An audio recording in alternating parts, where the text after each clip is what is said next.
And let's also get some insights today from Father Jerome Ceciliano, the Executive Secretary of the CBCP's Commission on Public Affairs.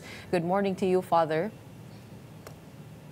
Good morning, Gretchen. Good morning to all your televiewers. Okay, Father Jerome, ito na, magsisimula na po yung conclave ngayong araw. Kamusta naman po ang CBCP? Ano po ang mga paghahanda dito naman po sa Pilipinas? Unang-una ay nagpadala ng prayers sa iba't ibang mga parokya para dasalin ng mga communities yung preparation para sa paghahalal ng Santo Papa. So that's basically it. Pangalawa, syempre, nagdadasal tayo na sana nga ay maging matagumpay ang pagpipili nila ng Santo Papa in a sense that ito talaga yung kailangan ng simbahan ngayon. May kakayanan talaga na tumugon sa mga kinakaharap na suliranin o kaya issue ng mundo at ng simbahan herself. So yun po ang panalangin natin. Padre, meron ba tayong special masses that we will hold alongside the whole conclave process apart from the prayers that you sent? Yung pong minsan naman sa paghahalal ng Santo Papa, ginagawa po yan sa Vatican. Yung pong mga simbahan naman, kung meron silang mga particular intentions, ganun lang po. Wala namang mga elaborate na parang pagdiriwang ng misa para lang magkaroon tayo ng sinasabing paghahanda sa conclave. Kasi ang conclave naman ay basically ginagawa talaga dun sa Roma. Kaya ito dun talaga yung mga konkretong mga paghahanda na ginagawa. Father Jerome, nag-release ng statement ang CBCP noong mga nakarang araw on Cardinal Tagle, defending him on the subject of clerical sexual abuse. Ito po ang sinabi po ninyo ay he no longer holds direct authority over any diocese in the Philippines. What does that mean and what is his position now? Unang-una po, yun naman ang totoo.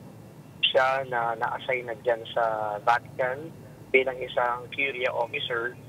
Hindi na naman siya yung leader ng isang diocese dito sa Pilipinas. Kaya wala na naman talaga siyang responsibility para tingnan kung meron mamang nangyayari mga sexual misconduct. So, ibig sabihin nito, merong responsibility talaga para tingnan kung meron nga mga pangyayaring ganyan ay yung diocesan bishop, which is no longer. Kasi nga dyan na siya bilang isang Vatican official. Pero hindi po ba siya rin ang Archbishop Emeritus pa rin? Ibig sabihin sa pagkumpas dito sa Pilipinas at sa mga diocesan bishops ay yung authority na yun ay nasa kanya pa rin? Hindi po ganun ang kalakaran. Kung sino po yun ngayong nakaupo bilang diocesan bishop, siya po yung may authority. Hindi po yung emeritus. Pag sinabi natin emeritus, retired na yan. Pag sinabi natin retired, wala na naman siyang, kumbaga, ay responsibility yan para sa mga gawain at ano pa mga programa doon sa diocese sa pinanggalingan niya. So lumalabas po dito na si Cardinal Tagle ay Bishop Emeritus, retired Bishop ng Archdiocese of Manila. Ang kasalukuyan pong nakaupo dito bilang obispo ng Archdiocese of Manila ay si Cardinal Joan Vincula. Ang puna po ng isang website patungkol po dyan ay hindi raw po nakapaskil sa website ng CBCP, yung Pastoral Guidelines on Sexual Abuses and Misconduct on the clergy or by the clergy. Bakit nga po ay hindi po nakalagay sa website, no? Could we know, and sino po ang nakatoka para dyan? Well, ang ibig sabihin po nitong guidelines na yan, guidelines yan para sa mga obispo, para sa mga pare. Hindi naman yung guidelines para sa publiko. Ang guidelines na yon ay sinusunod ng mga pare, ng mga obispo at ng mga superior. Hindi po yun ang kumbagay sinusunod ng mga ng tao sa labas. So kaya naman, hindi naman kinakailangan ipapublish mo pa. So kumbaga parang yung alituntunin na yun, alituntunin yun para sa mga tao sa simbahan, katulad ng obispo, pare, mga superior, ng mga kumbento o ng mga religious congregation. So yung mga tao naman po doon ay wala namang kinalaman sa pagtupad o kaya pagsunod doon sa alituntunin na yan. Because just to connect the dots, ang sabi dito sa kritisismo ay kung hindi niya kaya manduhan yung pagpapaskil ng mga guidelines na yan sa website, what more or what more can he give as a pastoral leader when it comes to the whole of the Catholic Church? Just to put that into context. But itong mga issue na to lumalabas ngayon na malapit na ang conclave at isa pang lumabas po rito ay yung posisyon ng kardinal tungkol sa war on drugs ng former administration. An editorial by Verifiles calls his silence deafening. What does the CBCP have to say about that?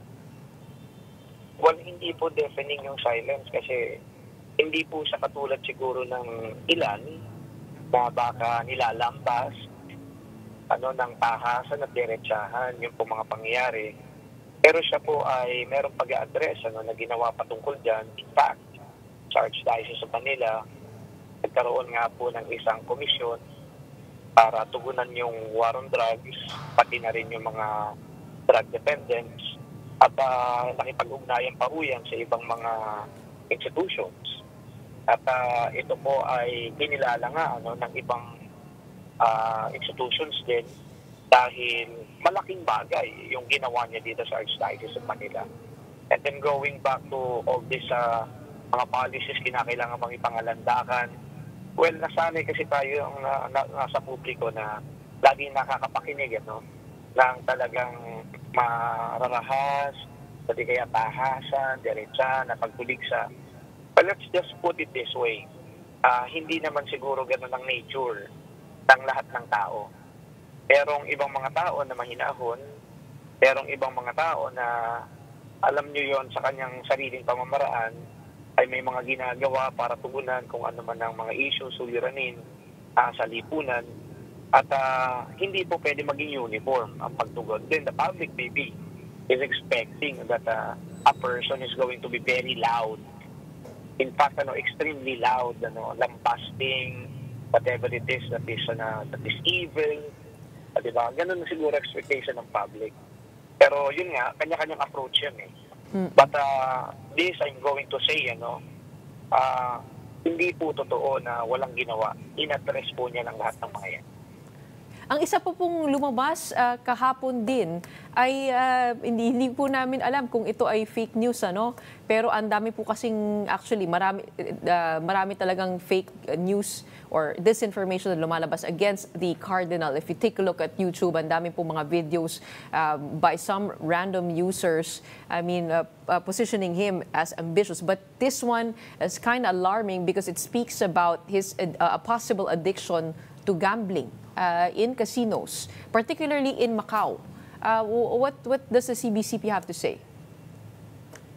Well, hindi po namin alam yung ganyang mga allegations. Ang point ko na lang ho, since hindi naman verified yung ganyang mga allegations, palagay ko as responsible people, hindi ko papatulan yun. Mahirap kasi na magpapatol tayo sa ganyang mga issue, maglilinger yung issue na hindi natin alam kung totoo ba. So, mahirap na rin na kumbaga impapawid pa natin yung ganyang mga allegations. Unang-una, tingnan natin yung source. Pangalawa, saan ba talaga ay ano ba yung motive, di ba?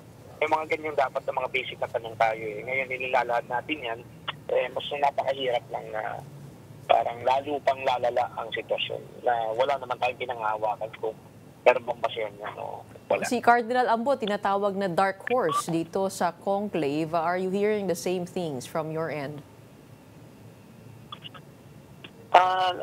Lahat naman tayo dito pwedeng umasa na kahit na sino ay pwedeng mahalal na Santo Papa.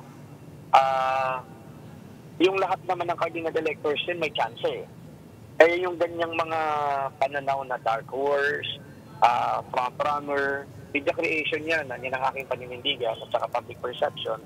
So we cannot really just simply say na ganun nga ang sitwasyon dyan sa loob ng Sistine Chapel mamaya, kung sino nga pa talaga nga nila napupusuan, it's up to the cardinal electors to make their decision. Nakakatawa lang po, no, Padre, kasi kasabay po ito ng halalan dito sa Pilipinas at kung titingnan mo, may pagkakahalintulan, yung paglabas ng mga impormasyon na maaaring nakasisira dito sa ating mga kardinal. Pero maganda po na nasasagot po yan at nagkakaboses po ang CBCP tungkol dyan. At meron nga rin po nagsasabi na maaaring talagang strong contender itong si Cardinal Tagle, kaya marami pong ganitong lumalabas. Pero natural naman din po, di ba, sa politika na silipin yung mga ganyang aspeto para makita kung anong klaseng leadership ang maaaring madala kung sakasakaling maging Santo Papa ang isa man sa kanila. Pero ang pananaw ko ho dyan, Gretchen, sobra kung meron mang gano'n na mga pagkakalkal ng kung ano-ano, dahil parang inihahalin tulad na nga talaga natin yan sa eleksyon, sa gobyerno. Ang conclave, hindi naman yan political activity. Pero sigurong politics yan, but in itself, hindi political activity. I'm even calling it a spiritual activity. Kasi nakita niyo naman yung mga rituals, yung mga pagdadasal nila, yung mga pagtitik ng oath of secrecy, yung mga discernment, reflection, invocation of the Holy Spirit. So, hindi natin pwedeng, kumbaga, tingnan sa lente ng dapat merong ganitong mga pagdalahad ng kung ano-anong allegations. Parang hindi yata reflective ng nature ng conclave. Parang talagang ginawa na natin itong masyadong secular ang dating. So, I hope na makapag-focus tayo sa pamamagitan ng media.